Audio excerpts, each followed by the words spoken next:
તો રાજ્યમાં ગરમીને લઈને હવામાન વિભાગની આગાહી છે। રાજ્યમાં મહત્તમ તાપમાનમાં વધઘટ રહેશે। આગામી 24 કલાક બાદ તાપમાનમાં ઘટાડો થશે। સુરેન્દ્રનગરમાં સૌથી વધુ 41 ડિગ્રી તાપમાન નોંધાયું છે। અમદાવાદ અને ગાંધીનગરમાં તાપમાન 40 ડિગ્રી છે તે નોંધાયું છે।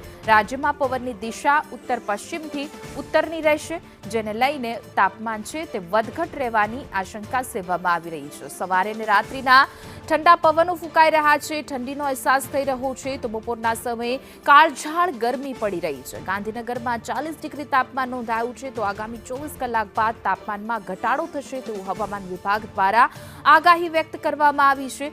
જો કે ઘણા એવા જિલ્લા છે કે જ્યાં તાપમાન 40 ડિગ્રીને પાર તાપમાન પહોંચ્યું છે।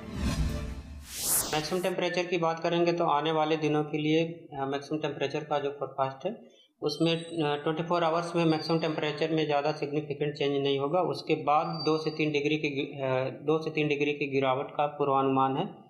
और ओवरऑल हम मैक्सिमम टेम्परेचर रियलाइज़ की बात करेंगे तो अहमदाबाद में 39.7 और गांधीनगर में 39.2 degree Celsius maximum temperature realise हुआ है। और अहमदाबाद और गांधीनगर के लिए मैक्सिमम टेम्परेचर की फोरकास्ट की बात करेंगे तो 40 डिग्री सेल्सियस के अहमदाबाद और गांधीनगर के लिए 39 डिग्री सेल्सियस के आसपास रहने का